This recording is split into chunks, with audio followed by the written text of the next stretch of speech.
then I shall be able to understand Vrindavan and the conjugal love of Radha and Krishna. And then my spiritual life will be successful.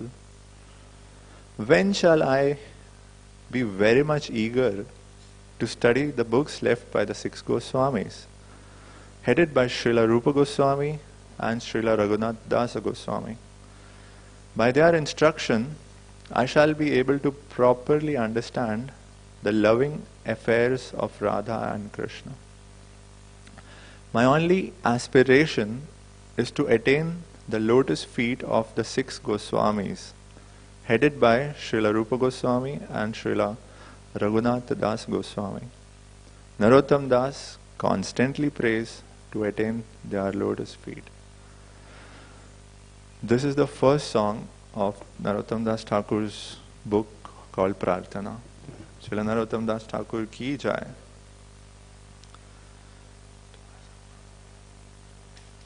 So we start this week-long festive celebration for the upcoming Gaurpurnima festival 2022, and we try to develop the mood of welcoming Lord Chaitanya in our hearts, like Narottam Das Thakur is praying. So these are questions to ourselves, these are questions to our mind. That okay, we have been busy with the process, the actions have been forthcoming, but what has the heart transformation happened? So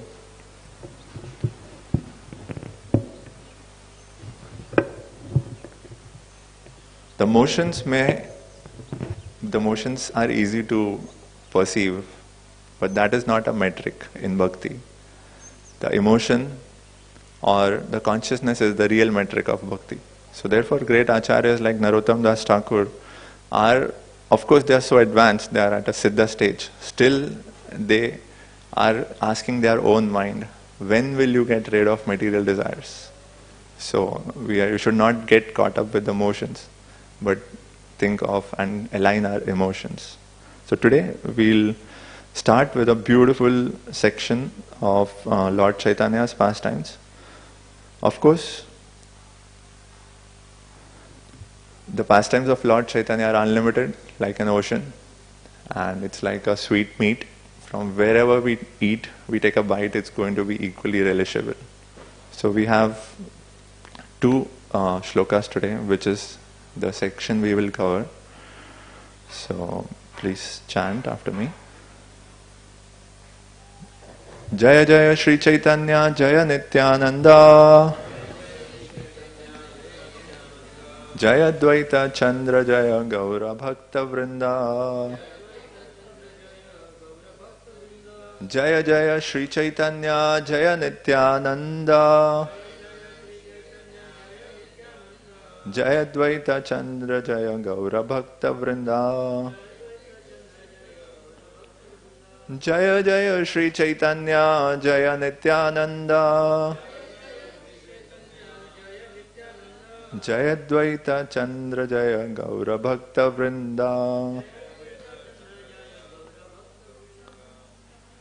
So the first verse is, the first two lines are from Chaitanya Charitamrita, Adi Leela, chapter 17,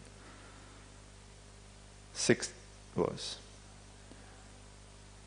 Vidyara udhate kaho na kare ganana Sakala Pandita Jini Kare Adhyapana Vidyara Audhatte Kaho Na Kare Ganana Sakala Pandita Jini Kare Adhyapana Vidyara Audhatte Kaho Na Kare Ganana Sakala Pandita Jini Kare Adhyapana. Someone would like to chant?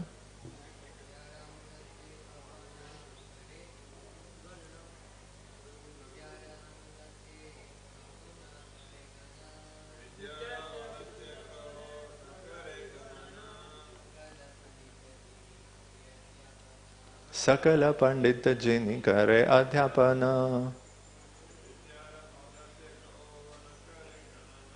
विद्यार औद्धत्य कहो न करे गणना, सकल पंडित जिनि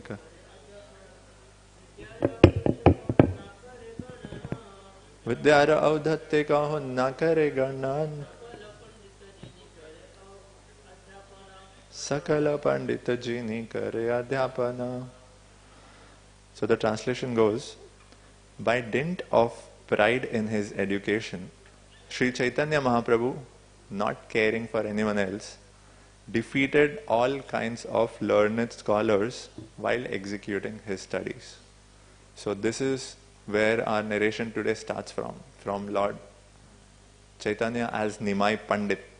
So the Pandita phase of his life is the starting point of our conversation, where he's cultivating erudition, scholarship, and we'll see how he studied. We'll also chant the second verse, which will take us to the part where our narration is going to lead to. That is the same chapter, but verse 247. Ekadina gopi bhave grihite vasya, gopi gopi namalaya vishanahaya. Ekadina gopi bhave grihite vasya, gopi gopi namalaya vishanahaya. Ekadina gopi bhave grihite vasya, gopi gopi namalaya vishanahaya.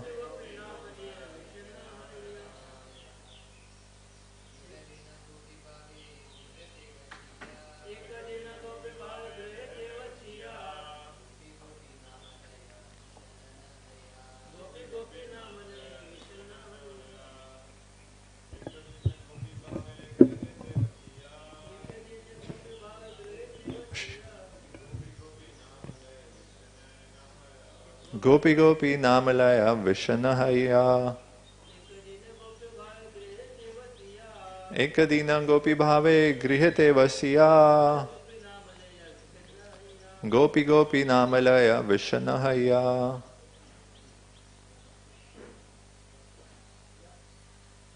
Okay.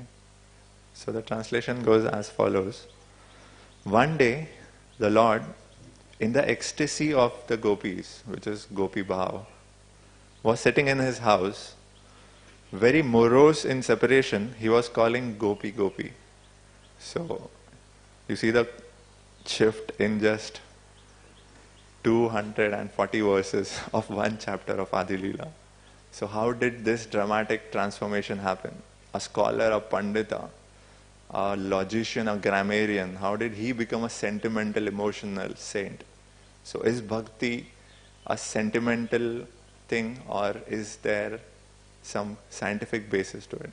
So this, by just studying this section of Lord Chaitanya's Leela, we understand how Lord Chaitanya, because of his scholarly background, when later he displayed the sentiments and ecstasies which seemed like sentimentalism, but his scholarly backing and logician approach made everyone sure that there is a scientific basis to bhakti. And he took every opportunity to persuade the scholars of his time, from Keshav Kashmiri, Sarvabhaum Bhattacharya, Prakashananda Saraswati, and by defeating each of them in argument is how he became famous and he got more and more disciples. So scholarship did help him get a following, but he didn't remain a scholar. We'll see how. And then he went on to become the topmost devotee of Sri Sri Radha and Krishna. So we'll just take a background before we come to the point when Lord Chaitanya is a scholar. So Mahaprabhu was born in the town of Nadia in Mayapur in the Christian era of 1486. So we know it was the night of, and it was a lunar eclipse. And so therefore, the people of those times, whenever there was an eclipse, they used to go to Bhagirathi, the river, and chant name of the Lord, like Hari Bol, Hari Bol. So even before his appearance, the environment was set. So these were all signs of his mission. So the first sign is he created an auspicious environment before his appearance to signal what his mission is going to be, to spread, to create, to not just himself chant, but also induce others to chant. That is what his mission is going to be, we will see. So his father was Jagannath Mishra. He was a very learned Pandita. And his mother was Sachi Devi, a very chaste and cultured lady. So both of them were from Sylhet. And from Sylhet they came to Navadvip, and there Lord Chaitanya, in this manifestation, he appeared. So Nilambar Chakravarti was the father of Sachi Mata, the mother of Lord Chaitanya. So he, even then, by seeing the astrological chart of Mahaprabhu, he predicted that he is going to be a great preacher, and he is going to be a historian. He is going to create history. He is going to be a person who is going to recreate history at his time. So, and he was so sweet, he was so beautiful to look at, that the ladies of the village could not help but swoon by overseeing him, and they used to visit him every day, and they named him Gauranga or Gaur Sundar. Gauranga or Gaur Sundar is one who is so beautiful, or whose limbs are so beautiful and golden. His mother named him Nimai out of affection, because of the place where he was born, which was a Nimai or neem tree in their courtyard. And the astrologer Nilambar Chakravarti, he named Mahaprabhu as Vishwambar, because that was the prediction that he is going to sustain the universe, he is going to provide nourishment to the whole world. So Vishwambar.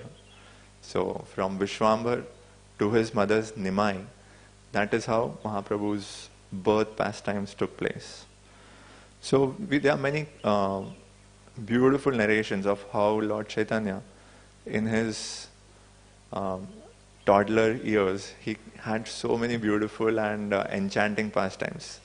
Like he would cry so much that, and the ladies of the village knew that he would only stop crying when they would chant Hari Bol. So he would trick them into chanting Hari Bol. That is another sign of how he, even before he started speaking, he made sure that just by whatever abilities he has, his mission is to induce people to chant Lord's name. So he would cry, and all the ladies who were gathered to adore his beautiful face would then chant Hari Bol, and that would create a tumultuous sound in the house. And that's when Lord Chaitanya would, Gauranga would be pacified. So he would do that regularly just to make them chant more and more. So another pastime comes when Lord Chaitanya was maybe around the age of 4 or 5. So his mother gave him sandesh, which is a milk sweet. So instead of eating sandesh, he went and started eating dirt. So very natural, like so many kids do. Most of us would have also done. But what makes Mahaprabhu is that even at that age he was philosophical. So when his mother came to chastise him, she asked, "Why are you eating dirt, Nimai?" Nimai said, "What is the difference?" We didn't reply like this in our childhood. We said, "It's tasty," or "I like the taste," or "I'm sorry." But Mahaprabhu, Nimai, said, "What is the difference? That is, earth is also clay, and this sandesh is also earth. So they are just the same thing. What is the difference?" So now Sachimata was also a wife of a Brahman, a Pandit. So she also had a strong philosophical basis. So she said, "Nimai, you appear to be very scholarly, but listen to me. Every object in its particular state has a particular use. So the same clay or mud can be used to make a jug. So that jug can hold water. But the same mud can be transformed as a brick. So that brick cannot hold water. So depending on the state of an object, there is a particular application of the object. So Nimai said, oh really, I understand, and I'll not do this mistake again. So this is, we can also see this as a hint that Mahaprabhu gave, that how is he going to resolve the Vedantic understanding of Achintya Bheda Bhed. So we'll touch upon the philosophy and then we'll come back to the pastime. So what is Achintya Bheda Bhed? Previously, Vedas have both kind of statements, Bheda and Abheda. So the most original and the biggest controversy around the Vedas is that, is there a difference between God and us? So that is, and various towering philosophers have tried to address this, from Shankaracharya to Madhvacharya to Ramanujacharya. And finally Lord Chaitanya gave it such a conclusive understanding that it just resolves everything and everything falls into place. So the Shankara school would explain the difference. So there are, as I said, there are Bheda Vakyas and there are Abheda Vakyas in the Vedas. So it's upon the student, it's upon the commentator, that which ones do they choose to focus upon. So Shankaracharya focused upon the Abheda Vakyas, that there is no difference factually between Jiva and God. Madhvacharya, on the other hand, he emphasized on the Bheda Vakyas, the Bheda Shrutis, that there is absolute difference between Jiva and Ishvara. So what is this dichotomy and how does Achintya Bheda Bhed resolve it? We'll just have a look. So there is Vivartavad of Shankaracharya. Now we are using some terms, but it's very simple logic. Don't get bogged by it. So Vivartavad is the theory of Shankara school, the monastic school, that only Brahman is real, everything else is illusory. So how did they come at this proposition? Brahma Satya Jagat Mithya. And on the other hand, Achintya Bheda Bhed says Shakti Parinamvad.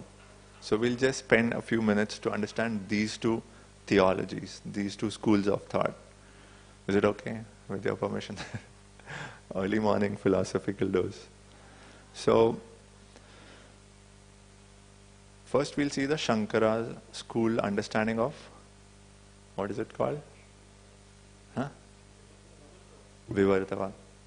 Vivarta means transformation. And the Vada, which is based on Vivarta, is called Vivartava. So it goes by this, that Brahman, they define Brahman at two levels, Paramarthik and Vyavarik. So why do they do this? We'll see. So for now, just accept that there is a Prarthamik Brahman. That Brahman is Nirgun, Nirakar. It doesn't change. It has no qualities. It has no attributes. It's everlasting. It's all effulgent. Okay?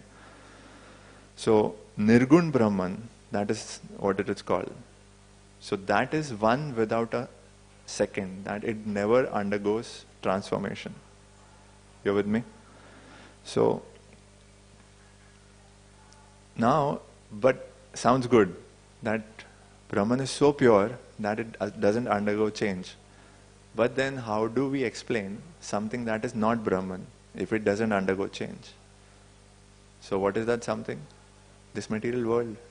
Us. So if Brahman doesn't change, how did we come into existence? And how did this material world come into existence? Good question. Any thoughts? So if Brahman doesn't change, how did Prakriti or Jagat come into existence? What do you think?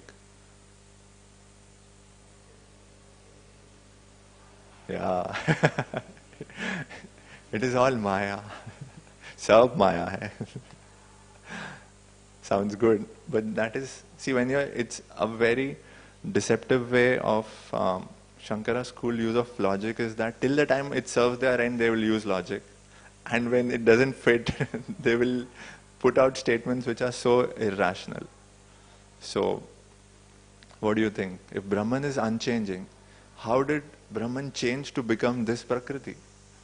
This Prakriti is real, right? We can touch the trees, we can see the sun. So, is it Brahman or is it not Brahman? That is the question. What would a layman think? Not because you know all the philosophies and as a devotee you know the final conclusion. I'm just saying if somebody you encounter and they ask you that if God is unchanging and pure, how did this material world come into being which is impure and always changing?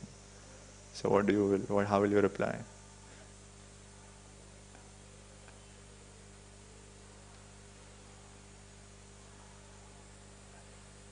Take a guess. Sorry? Yes, it's a transformation. Separated energy. Right. So we don't actually realize because we are directly given the conclusion. Parasya Shakti Vividayo Suyate. So that is after, like we used to do theorems in school. So after a lot of assumption and statement and proof, finally we used to come to the theorem. What happens to us in studying the teachings of Lord Chaitanya and Bhagavad Gita and Bhagavatam is we are directly given the theorem. So we don't realize that so many acharyas have worked so hard to gather proof to support statement and then arrive at a theorem. So we don't actually understand the full import of Shakti Shakti Parinam Vad. How is it such a beautiful explanation that it resolves everything? I'll not take too much philosophy, just 5 more minutes, because the pastimes are also so sweet. So, how does Shankara school address this and how does the Vaishnava Lord Chaitanya's school address this? We will see now. So they say they create another Brahman, which is called Vyavaharik Brahman. Now, I mean, even if a child does this, we'll say, hey, cheating kar raha hai. But if scholars do it, they say, oh, interesting hypothesis.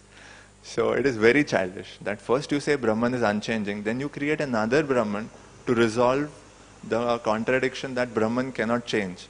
What do they create? They create something called as Sagun Brahman. So they say at Vyavaharik level, at a practical level, there is Sagun Brahman. At a absolute level, there is Parmarthik Brahman. So that Parmarthik Brahman is Nirgun. And this Vyavaharik Brahman is Sagun. So easy. Like they created a double role. How did, if a criminal investigation is happening, that was this person at the scene of crime or was this person in office? Dono jagah pe hai, like, please. So that is how they explain. I mean, see, the entire school is based on this and there are thousands and thousands of followers, but the logic is so whimsical. With all respects to the great acharyas, because our acharyas have used these words, so I am repeating them from their platform. So I cannot dare to otherwise talk about these towering acharyas like Shankaracharya. So on a lower level of awareness called Vyavaharik, there is they create a concept of Sagun Brahman, which transforms into Prakriti and Jivas. This is their explanation. It is not coming from that. It is a different Brahman it is coming from. And that Brahman is Saguna. It has qualities and it undergoes changes. So how conveniently we changed the definition of Brahman, make it changeable and make it material and then say Prakriti is coming from this. So, it's like not a fair practice. Like if I want to defeat you in an argument, I change the definition, I change the terms. It doesn't happen. A contract has to be signed and the definitions have to be respected. So this is not a satisfactory explanation, Srila Bhaktivinoda Thakur says. It's just abstruse, which means it's too philosophical. It's just word jugglery and it is impractical and it's of no practical value. You cannot base your life on these things. So what is our understanding of this? So, before that,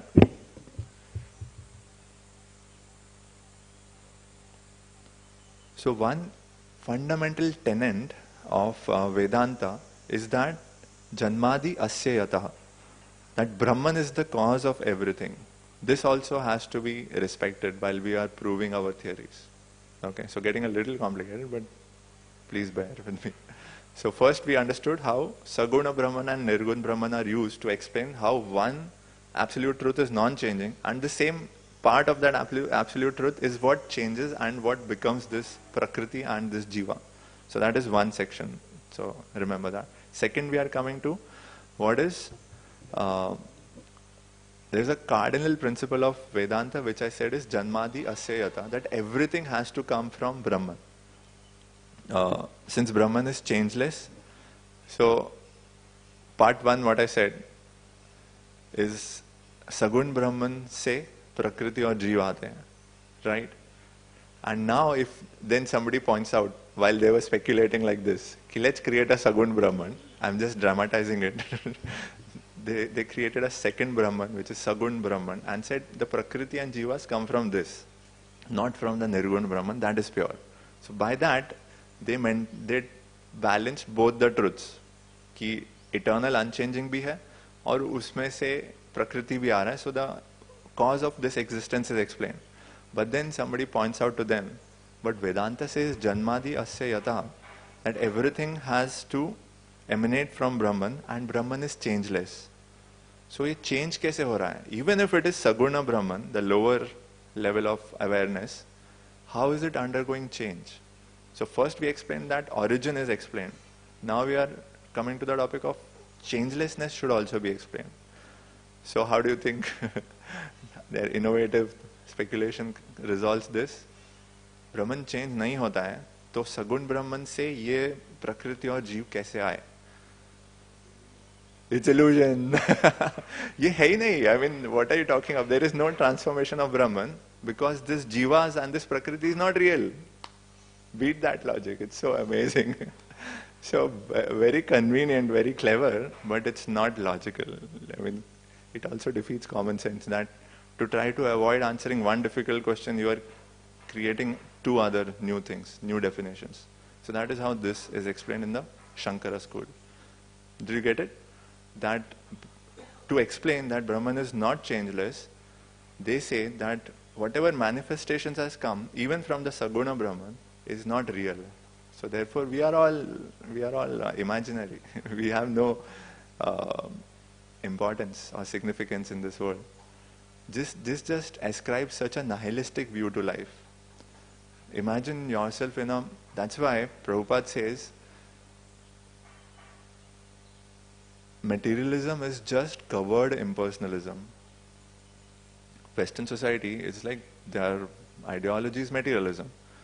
So imagine if the ideology that they live by is that, anyways they don't believe in afterlife, they don't believe in karma. So what then remains the meaning of life? They say nothing. What is the purpose of life? Whatever you want it to be. And these are very sophisticated people talking. I'm not just making fun. In big seminars you will hear an evolutionary biologist come to this conclusion. So our purpose is only to become a carrier for our race to continue. So a hen is just a means for the egg to replicate itself. So hen का कुछ value नहीं है, उसका life or purpose of life or happiness Satchit Anand zero. It is just a medium or a vehicle for the DNA to repeat itself, and you are just here as a vehicle. The goal of your life is to just exist and let your race continue. So, I mean, sounds so discouraging. You have this mindset. Uske baad you add the mindset of there is this only one life. What will this create to? So you can go grab what you can at whatever cost it comes. That is how the Western mindset has come to be. Because first they don't give it significance. Second, they don't believe it in its continuance. So nothing is of value. Just today is of value. Charvak. Aaj kya kar sakte? How can we have a great day today? So don't bother. There is no purpose. So fine. This we saw is the Advaitic explanation of difference between Jiva and Ishvara and how Prakriti comes into being. So actually the Mayavadis, they are actually two uphold their philosophy, they are actually sacrificing the material world and us jivas. कि ये exist ही नहीं कर रहे हैं. If you are sitting in class and I ignore you so much, I know that that is even worse than insult, to neglect. So that is what Mayavadis are doing. They are denying the existence of this beautiful world. And that is where we as devotees celebrate variety. That of course there are so many flavors and colors and rasas. Krishna can exchange unlimited rasas with his innumerable devotees at a personal level. So bhakti is a promise of a loving relationship with a personal God.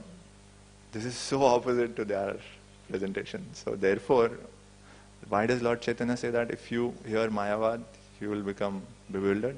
Because it's so diametrically opposite. In one side, there is a sense of aham. And on the other side of the spectrum, it's this mood of servant, dasatva. So that is why impersonalism is so dangerous even to hear. So now how did Lord Chaitanya explain this? Or what is achintya veda bhed? So Lord Chaitanya uses references from Upanishad to say that, of course, there is a verse, Aitad Atmanyam Idam Sarvam, that this entire world is Brahman. There is no doubt on this. And the famous verse, Parasya Shakti Vividhairo Shruyate. So the Supreme Lord is a fact, and therefore everything created by the Supreme Lord is also a fact. Now see the difference in mood.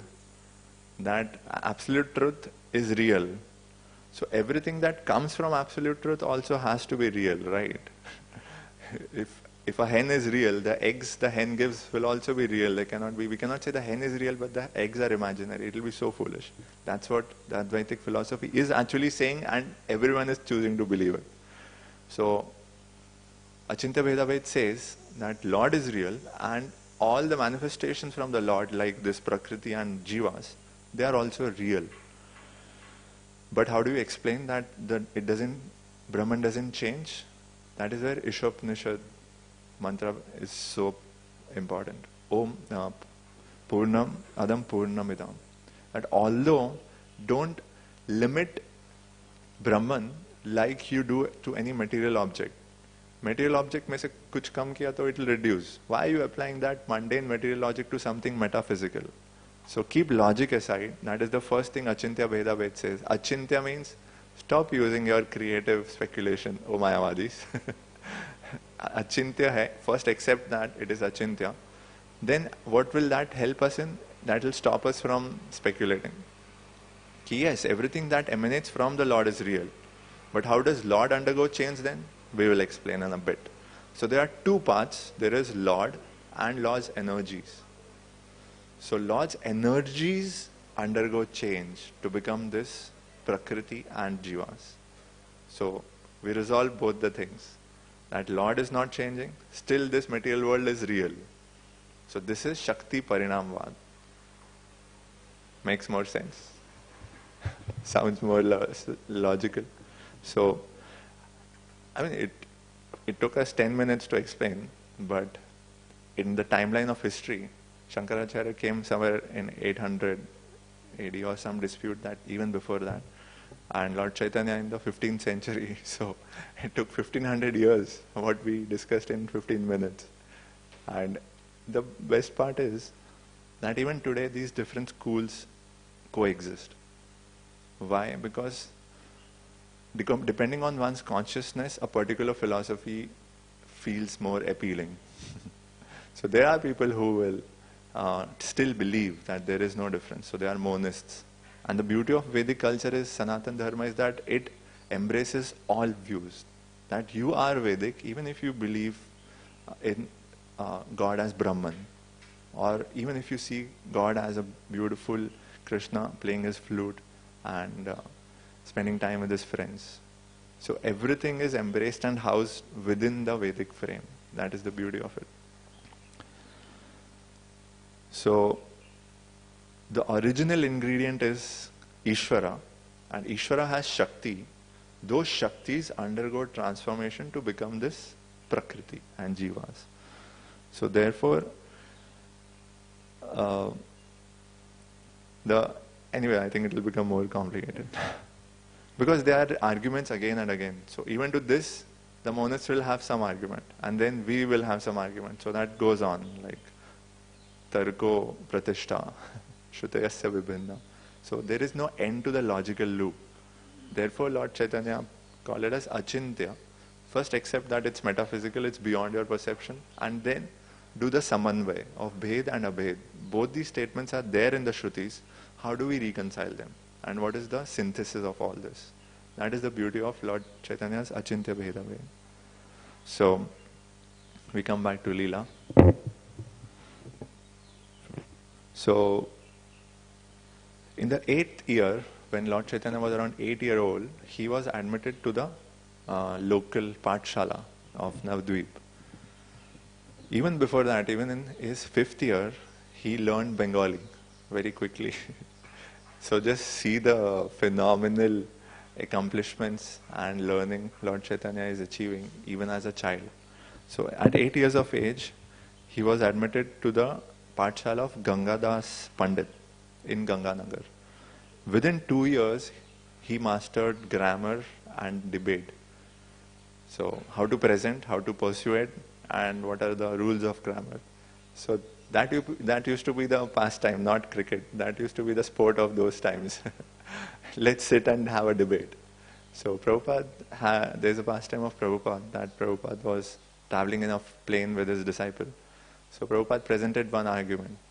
He told his disciple, defeat this argument. So the disciple, of course, they were also new, we cannot blame them. So he tried, but he couldn't present any logic to counter the argument. He felt that Prabhupada's argument is very strong.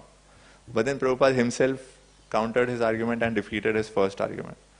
So the disciple was impressed. Then Prabhupada said, now make an argument to then re-establish the original argument. So he said, oh my God, impossible. But Prabhupada did it. So that is a sport. It's an intellectual sport. And therefore there is no end to this. So when we should know where we are using logic. If you have a minute, I'll also like to share different people, what do they accept as evidence. Where is it?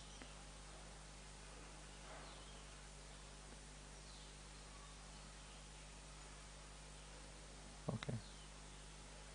We'll come back to it. But it's very interesting, so I'll just see if I can find it. Such.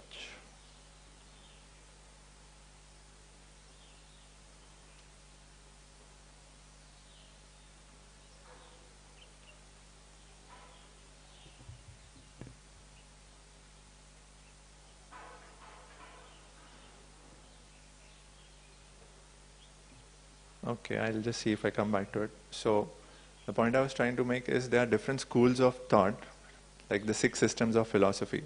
So our ancient wise sages have discussed and distilled all schools of thought into these basic 6 systems of philosophy. And they have been coexisting forever. So there'll always be some who will be more drawn towards one school and the other. So there's no point in getting into a debate with them, because we know people with all sort of consciousness and mentality will exist. So we can just present the highlights of our school of thought, and if they are ready and if they feel it logical, they will approve of it. So each school of thought has different things that they accept as evidence. That is what I was going to show you. So perception, what I can see, that is only empirical. So when we are starting to discuss something metaphysical, we should not depend on perception or empiricism, because how much can we see? So at the outset, it is dismissed that you can understand God by using your sense perception. So he became an expert in that, and grammarians have this hobby of explaining the same shloka with different meanings. So whatever they want to prove, they will prove by using root verbs. So Arjun, Rij, Dhatu. Rij means one who was Teda became Sida, what we hear. So these are, it is of no end of speculation. So why are we discussing this? Because that was the mood and expertise of Nimai Pandit at that time. He was a scholar who was indulging in these exploits, in intellectual debate, grammar and logic. He also studies Smriti and Nyaya on his own, homeschooling, because his father was a Pandit, so obviously he had all the books. So homeschooling, he self-educated himself on Nyaya and Smriti. At 10 years of age, he became commonly known as a scholar in Navadvip. He's a scholar of grammar and logic. He got that reputation. But what happened at that time was, unfortunately or fortunately, his brother Vishwarup left for the forest. His elder brother took sannyas. So that really broke his parents' heart. And Nimai, being soft-hearted as he was, so he consoled his parents. Don't worry, I am there for you. I'll never leave you. My service to God will be service to you. But of course they were pacified. But again, within a short span of time, his father passed away untimely. So that really broke the heart of his mother, Sachi Devi. And Mahaprabhu had to really stand beside her and comfort her and assure her. So therefore we see these things are going to play a pivotal role in Mahaprabhu's life in the future. He's called Mata Bhakta Shiromani, the best of the devotees of Mother. Where have we heard this? Nowhere else. So, devotee of Mother and the best of it, because Mahaprabhu, whatever he does, in fact his entire purpose of descent is to teach by his example. So he's an exemplary devotee, he's an exemplary child, an exemplary sannyasi. And in his reciprocation with his devotees, we see everything being done in such an exemplary way. So after that, at around the age of 15, Mahaprabhu got married to Lakshmi Devi. And now because he's married, he's a family man, he has to earn. And therefore he went to East Bengal. And there, by demonstrating his intelligence, he earned a lot of wealth.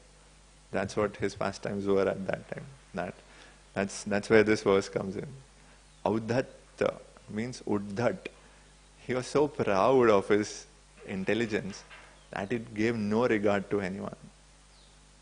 So, of course this is a pastime, but still the sweetness is that he did not care for anyone and he went around defeating all kinds of logicians. And he was just focused on his studies and exhibiting those studies to gain wealth. So he was so involved in those pursuits. And at that time, his wife Lakshmi Priya was bitten by a serpent and she passed away. So again, Mother Sachi was very bereaved. And she requested Nimai to remarry. And at her request, Nimai did remarry, and Vishnu Priya was accepted in marriage. She was the daughter of Pandit Sanatan Mishra. Then came the pastime of so now Nimai Pandit's fame is spreading as an erudite scholar, the local scholar, our local hero. So sometimes fame is also good, but it has its side effects. So our fame may cause discomfort to others. So that's exactly what happened with Keshav Kashmiri. So there was a Pandit by the name of Keshav Mishra from Kashmir. He heard of this fame of who is this boy Nimai Pandit and why is he becoming so prominent. It was pricking his reputation.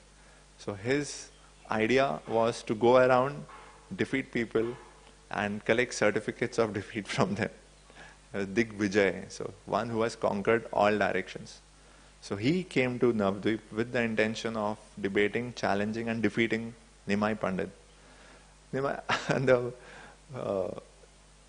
fun thing that happened is that when this Keshav Kashmiri was approaching, all the professors of the Pathshalas, they were so afraid of encountering the Pandit that they ran away. They felt, we have got some invitation from another village. We have to visit our friend's house, our relative's house. So they all vanished. So nobody faced Keshav Kashmiri. So Mahaprabhu, being as erudite he is, we see that he has this one quality of being malleable, or what is called amenable, that he molds himself to understand the sensitivity of the people. So he didn't want to defeat Keshav Kashmiri in public. So he arranged it to happen that while Lord Nimai Pandit was on the banks of Ganga, there Keshav Kashmiri came just by himself. And the Keshav Kashmiri asked, "Oh, so you are that Nimai Pandit, right? I've heard that you are a famous logician." So he says, anyone can learn grammar. So, what is the antidote to pride? Humility. So when the other person is appearing and exhibiting pride, Mahaprabhu took one step below and exhibited his humility. Anyone can become a scholar. I'm just a student and you are such an established Pandit. So he said, okay, nothing doing. I'd like to debate with you. Which I have no intentions of debating and I accept what you say as the truth. He said, no, I want to prove it. So he said, okay, please compose some poetry on, because they were by the banks of Mother Ganges. They said, compose a poetry on Mother Ganga.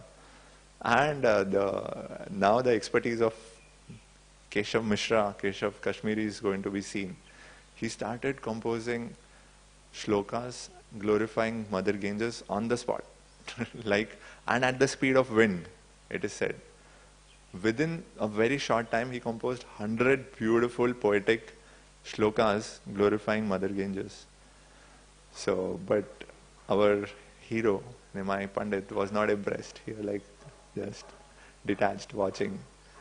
So, then Nimai asked, after the whole exhibition of the scholarship of Keshav Kashmiri, he asked, can you point out 5 embellishments and 5 defects of your poetry? So, the only word that Keshav Kashmiri heard from that was defects. Nothing else in the sentence could resonate with him. He said, defects? It's impossible. My composition can never have defects because Mother Saraswati sits on my tongue. This is arrogance with which scholars talk. So, Nimai Pandit said, oh really? Let me show you. So he started explaining the grammatical, the poetic fallacies in the Pandit's presentation. So first thing, the Pandit was shocked that I am reciting at the speed of wind. How is he able to remember and do a critical analysis? Multitasking. And he's not giving a break or something. It is not an interactive learning session. Everyone is at that age was just a Shrutidhar. So that we see the erudition of Lord Chaitanya, Nimai Pandit. He was a Shrutidhar. Mahaprabhu heard it means he remembered it. Not only remembered but also did a critical analysis, and by the time the presentation was over, he was ready with his expose. So he pointed out so many faults that Keshav Kashmiri was speechless. He did not have, he was hiding to save his face. So he said, okay, we'll come back tomorrow. I'll see you tomorrow. Let's catch up after a break. So when he went back at night, he prayed to Mother Saraswati because she was his worshipable deity. So he asked him, why did you betray me? A small child defeated me today. Why did you let this happen? So she said, he's not a small child, he's Lord, he's my Lord himself. So how can I, present anything in front of him? So that was a realization which he had. And next day he came and completely submitted to Nimai Pandit. So it is by these instances, like, Keshav Kashmiri being a renowned scholar of the country, defeating that person automatically made Nimai Pandit very famous, very popular. And many people became his fans and followers. So, then at the age of 16 or 17,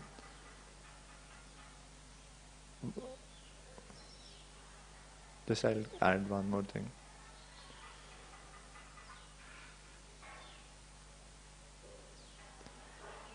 So this is the background that we have seen till now. The first was that Mahaprabhu, Nimai Pandit, was an erudite, proud scholar and not caring for anyone, just going around defeating people. So, after defeating Keshav Kashmiris, as I discussed at the start of the presentation, that it is this scholarship and reputation that will become a supporting evidence to preserve the value of bhakti. If Mahaprabhu would have just started directly displaying emotions and Ashtasattvic Vikar, people would have dismissed it as sentimentalism. But knowing that this is coming from a person who was a scholar, a pandit, and defeated Keshav Kashmiri, that gave credibility to the practice of bhakti. And therefore, the people who Lord Chaitanya attracted in Navadvip were all scholars. They were also everyone in general, but because it had such a scientific basis, all his followers were all pandits. So this scholarship is a valuable ornament of Lord Chaitanya's preaching, his beauty, his scholarship. So that is where we are coming from. The first verse, Lord starting out as an impudent child to using that and reaching the level of Gopi Bhav. So Nimai's reputation of being a scholar confirms, if a scholar can find relish in the chanting of holy name, that means everyone will accept it. So there is something in the chanting of holy name. It is not just sentiment. So therefore this is so significant. So then at the age of 17, Nimai Pandit, because this is a time when his father had passed away and he had to go to Gaya to perform the Pindadan, which was a traditional process. So what happened there, of course he had met Ishwarapuri before in Navadvip as well and also heard from him. But now the time was ripe. So there are two very important transformations or pivots in the life of Chaitanya Mahaprabhu, one of which is this, of going to Gaya. So till before Gaya, he was the scholar that we have seen. After coming from Gaya, he was a totally different religious preacher. He's not talking philosophy, but he's talking spirituality and talking of holy name. So that transformation came by the power of his Guru. So Guru has that ability to pivot our lives. Otherwise, we will keep floating on the waves of Swairachar. Swairachar means whimsical independence. I'm saying this, but I'm still struggling with it. So Guru creates that dam who gives meaning to the flow of our life, so that it can be channelized, it can come to some use. Otherwise, there is a huge section of society which just celebrates independence and whimsical life. But for those who have a purpose, that becomes secondary very easily. So there, at Gaya, after performing Pindadan for his father, Mahaprabhu, Nimai Pandit was very happy to meet Ishwara Puri. There, Ishwara Puri very clearly pointed out to him that this scholarship and grammar is not going to help you in spiritual advancement. And only chanting of the holy names is the dispensation of this age of Kali Yuga. Dispensation means a lot of discounts have been given to people of Kali Yuga. And the only dispensation or the quick fix, we cannot have focused sadhana or meditate in forest for thousands of years. We cannot do elaborate deity worship. Right? We cannot even offer yagyas with purity and plentifulness. So what remains is our intention. So this is the only way to achieve spiritual advancement in Kali Yuga. That is what Ishwarapuri very clearly pointed out to him. So Ishwarapuri initiated him into the chanting of Hare Krishna Mahamantra. Hare Krishna, Krishna Krishna, Hare Hare, Hare Ram, Ram Ram, Hare Hare. So Lord Chaitanya, who is going to spread the holy name, is receiving the holy name for the first time.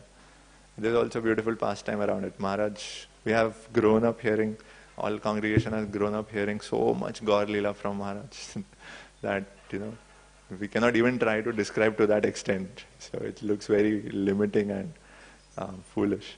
So how first Lord Chaitanya inspired him to hear the mantra from him and then give it back to him. So it was a transcendental trickery. That original giver of holy name is Lord himself.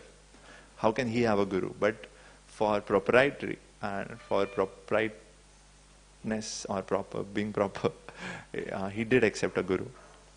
So there, after he started chanting, he really started immediately to feel spiritual emotion.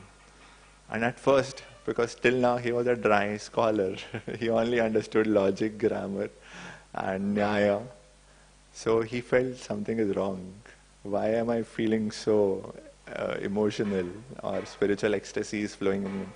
So he literally went to his guru, Ishwarapuri, and asked, I think something is wrong. Kiba mantra dilan Gosai. And this is making me go crazy. What did you do? So Ishwarapuri was so happy. He said, this is exactly the intended effect of this chanting. Now go on chanting and spreading it profusely. So this is the first transformation, first turning point in the life of Nimai Pandit, where he accepted initiation. And then he said, you just go around chanting, dancing, and inducing everyone also to chant and dance like madmen. So now when he came back to Navadvip, there were devotees like Advaita Acharya, Nityanand Prabhu and others who were Vaishnavas, who were already devotees. And they had given up hope on Nimai Pandit. He is just a dry logician. But when he came back as a sentimental spiritualist, they were all shocked. What happened? What happened to this Nimai? They were very happy, but they were shocked to see that. So he didn't then like contending on nyaya and or wrangling the smartha rules. He was done with that. Now he just was swooning in the chanting of the holy name. So this was a big transformation. Now he was under the influence of religious sentiment. Like there's something called, a term called driving under influence of alcohol. So he became something like that. He was dancing under influence, DUI. This is devotional DUI, which is bona fide. So, but people did not understand it. And so then after that, he started performing amazing miracles and just impressing all the devotees of Navadvip with his spiritual ecstasies and maturity. So, but this he did in the confines of the house of Shivas. He didn't go out on public and chant and distribute. So there are so many pastimes which happened in the house of Shivas. The Mahaprakash Leela and Lord showing Shadbhuj form on 2 instances. So at that time, on Lord's instruction, Nityanand Prabhu started preaching for the very first time. So you see the transformation. So not only is he inspired and in ecstasy, he also has started a preaching mission. It's very important because see, if these pivots wouldn't have happened, the course of the history would be different. If Mahaprabhu would have, of course it's past time, but we are discussing on a story level, that how we can see this in retrospect. So if he had remained a scholar, there would have been no Achintya Bheda Bhed, no Gaudiya Vaishnavism. And even if he had become a Bhakta, the supreme devotee who was relishing his own ecstasies, but he would have stopped and not went on to preaching, again the effect would not have been the same. So these are 2 very important pivots. First, to go beyond mundane scholarship, and second, to go beyond one's own self ecstasies. There is a scope of contentment, right? So these are pivots in Mahaprabhu's life which made the river flow so profusely of holy name. So then he instructed Nityanand Prabhu and Haridas Thakur to go around house to house requesting people, begging people to chant the names of Krishna, which they did very sincerely, so much so that they encountered Jagai and Madai, who were like, the personification of materialism. Not only they're not accepted, but they in fact attacked. So this is the thing, that whenever truth will always have obstacles and challenges and opposition and allegations. But truth has to persevere. With time, people will understand its greatness and accept it. But till that time being, one has to be utsaha, nishchaya, dhairya, till it becomes accepted school of thought. So that was the period now that people were opposing, and we know this caused a lot of envy to Smarta Brahmanas, that how is this Nimai Pandit now, a devotee, is becoming so popular.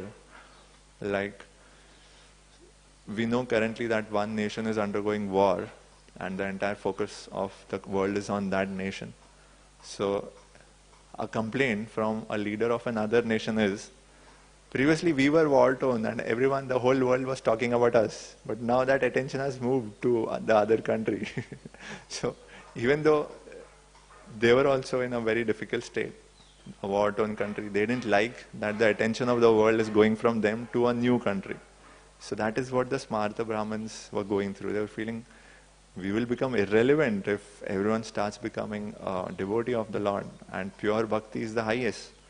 And it is giving the people that spiritual gratification. Many religions just leave an aspirant with hope. Start this practice and have faith, and you will go back to heaven. But it is only the process of bhakti which gives spiritual gratification, which convinces the practitioner that I don't have to live an entire life of blind faith. That faith is confirmed by my experience of spiritual gratification, which is what makes bhakti so potent. Others, everyone is promising, but nobody is delivering. Bhakti starts delivering right from the start. So therefore, this was creating a lot of unrest among the smart brahmanas and the logicians. So they picked up a quarrel. That's where this second shloka comes in. Ekadina gopi bhave grihete vasya gopi gopi namalaya vishanahaya. So Mahaprabhu was chanting gopi gopi. So a student, now for the students, he's still their grammar teacher.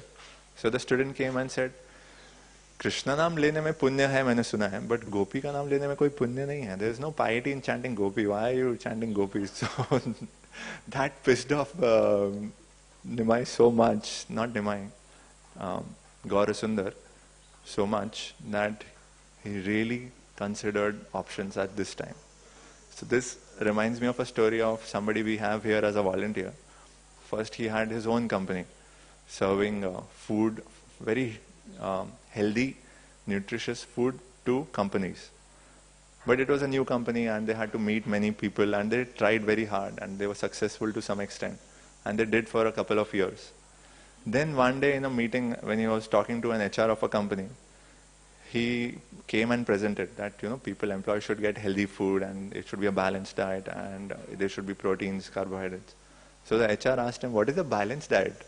So that pissed him off so much. He gave up his whole idea of being a businessman and came here as a volunteer. Balanced diet नहीं पता, मतलब where do I start? Forget it. ये लोगों का कुछ नहीं हो सकता. So same attitude Mahaprabhu is having. They don't understand the epitome of chanting Gopi, and Gopi Bhav is the highest. And they are criticizing and asking Gopi, is there any piety in chanting Gopi's name? मतलब इनका कुछ नहीं हो सकता. That is the time Gauranga decided that I have to become not there. So there's a very beautiful movie on the life of Lord Chaitanya. In this week, it will be very nice if we watch it. One is called Nimai of Nadia, and second is Nilachale Mahaprabhu. So he wanted to come over that designation of Nimai of Nadia. Till the time I am bound to this caste, family, society, people will not respect me. My message will not be effective. So I have to become a man of the universe and not man of a village. which is Vasudeva Kutumbakam. Basically, we are talking of sannyas. Do you remember when Sindhutai Sakpal was here? So she said when all her family people removed her from their house and she was about to commit suicide jumping in front of a train. So that time she had a realization that now, anyway this life is not, I'm going to give it up.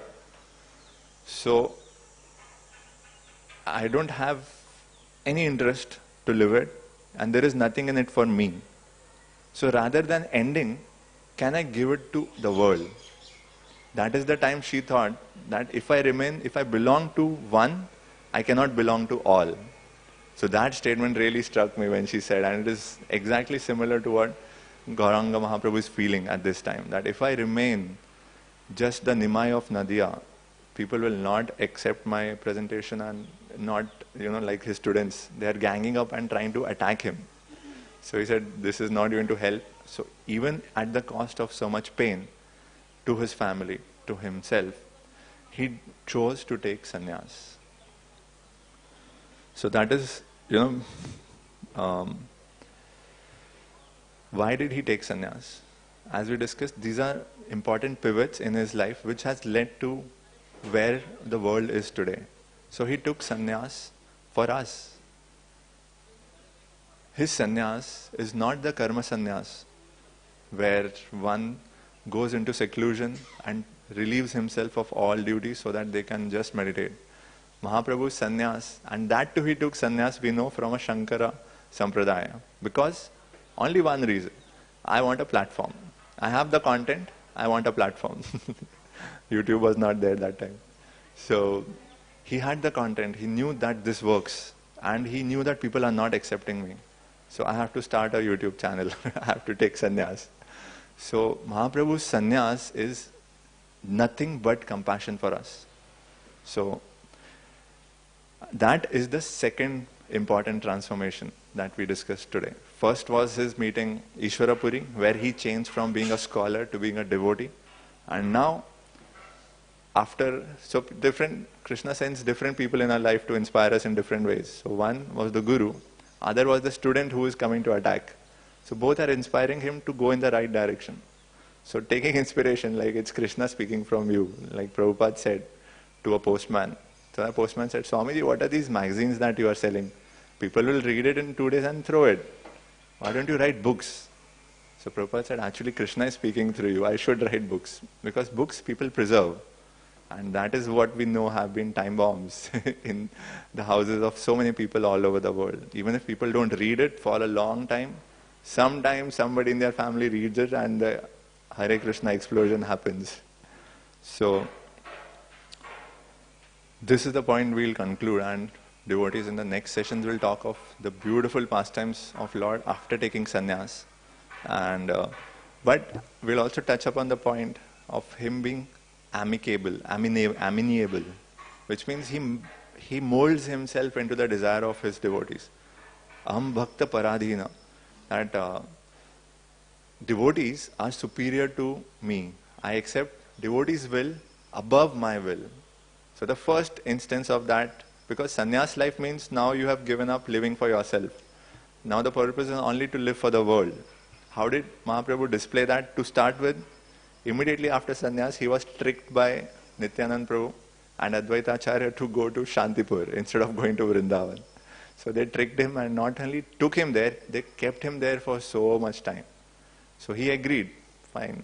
Although he is God himself, he said, fine, I am humble and I am moldable, I am malleable. Again, when Shachimata came and met him there, she was having such mixed feelings of pain and pleasure both. So how did Mahaprabhu reciprocate to her? Not like we have encountered our mothers after we join ashram. We get that pride. But Mahaprabhu said, oh mother, this body is yours. Because I got mad, I committed this mistake. Now whatever you say, I will do. So Maharaj says, he's not just doing word jugglery. Mahaprabhu actually means it. If Mother Sachi would have said at that time that come back home, he would have gone back home. So because he means it, and most important for God is the love of his devotees. and he would never cross that Maryada. That is how we see he didn't go to Vrindavan when Rupa Goswami advised him to not go with such a big group, or he didn't go with the blessings, or even when his servant was in Vrindavan, he said, it's too much for me. He said, okay, let's go back. So if our Lord and our role model is so amenable to the will of the devotees, if we use that parameter in our lives, we are anything, I can say for myself, we want the world to adjust with our ideas and plans. So Sachimata felt that it will not be socially proper to tell him to come back. So Sachimata said, in consultation with Advaita Acharya, so they also teamed up how to take advantage of this situation where the Lord is offering that whatever you say I will do. So Advaita Acharya also gave good counsel. So Sachimata said, okay, don't go to Vrindavan, you stay in Jagannath Puri. Because Bengal and Jagannath Puri are like 2 rooms in the same house. So if you are there, I'll keep receiving news about you. Now why did Lord Chaitanya take sannyas? To spread his mission. And for that he had to go to Vrindavan. But he chose not to. Because his mother told him not to. Of course, he had a plan. He was going to send the Goswamis. But at his level, he did not go because Sachimata wanted him to stay in Puri. So that is the beauty, the sweetness. God being great is what we hear everyone. But the sweetest and the highest philosophy is where God is making his devotees greater than him. That creates an environment of rasa, of mellow, of love.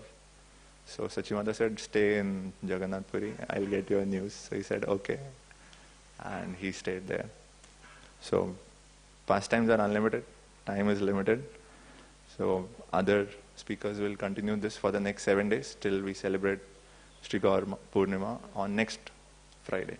So let us meditate and pray for the mercy of Lord Gauranga and Lord Nityananda to bless us with pure Shraddha and intention and strength to follow in their footsteps and guidance. Jai Shri Gauranga Mahaprabhu ki jai, Shri Chaitanya Charitamrita ki jai, Nitai Gaur Premanande.